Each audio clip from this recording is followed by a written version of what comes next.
Hello and thank you for joining us. My name is Ben Sheen, I'm a managing editor here at Stratfor, and today I'm joined by Lauren Goodrich, the senior Eurasia analyst.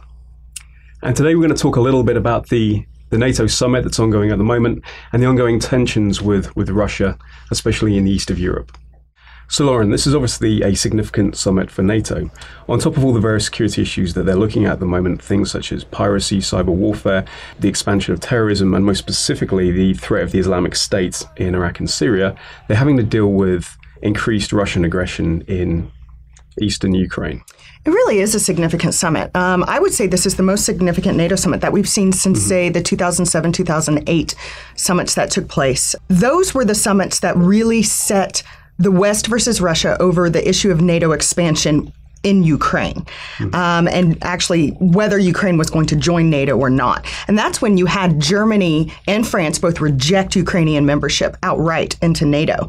That hasn't really been a question until this summit again, because now the question of Ukraine has risen back up with the Russians supporting the separatists in eastern Ukraine. And so that's why this summit this year is so incredibly important. What this is a test of is whether there is a unified NATO per se or not. We've already seen out of the Germans that NATO's not unified, just as we saw back in 2007, 2008. Yeah. Germany has come out and they've supported Russia's position on federalization. They have outright said that there's not going to be permanent troop rotations into Eastern Europe, and they have also rejected Ukrainian membership into NATO. So Germany's still holding that stance of disunifying NATO. France, on the other hand, is a little different.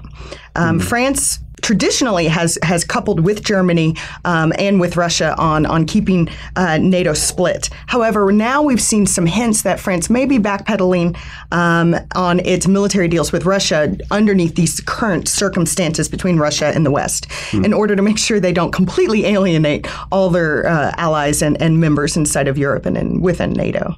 Yeah, absolutely.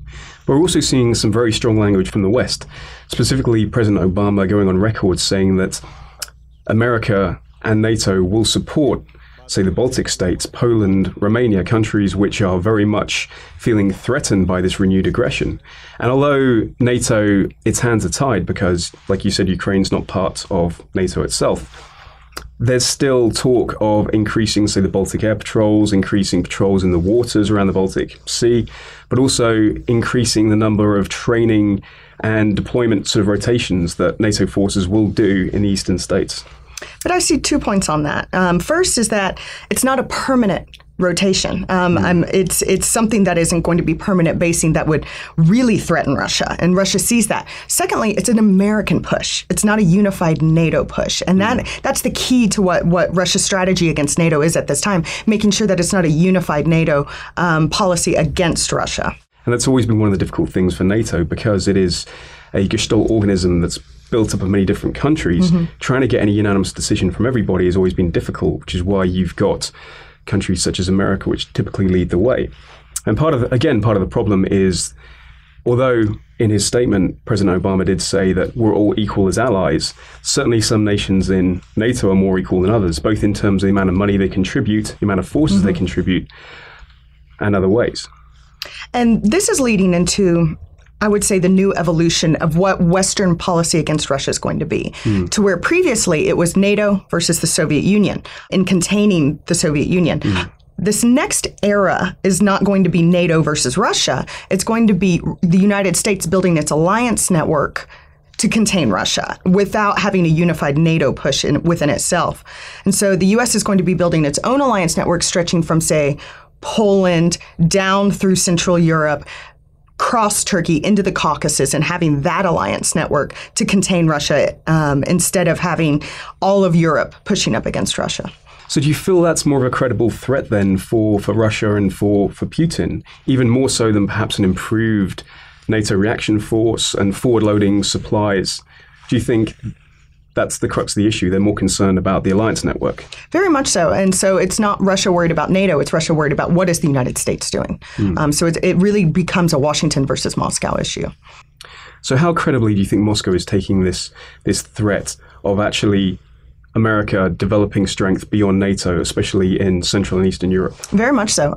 Russia has to maintain its other relationships within Europe in order to keep that disunity, as well as Russia has to start to react to what the United States is doing within building that alliance network throughout Central Europe and into the Caucasus. That's where Ukraine becomes pivotal, in that Russia can't lose Ukraine because it has to keep that buffer before it hits that U.S. alliance network line, that the so-called new Iron Curtain. So looking at Ukraine as a buffer, do you think the stakes are higher potentially for Russia and Moscow than they are for the US and Washington? Because there is this buffer which to some extent insulates the larger contributors to NATO from the immediate threat, whereas the Baltics and countries such as Poland, which are closer to the Russian core, feel it more acutely.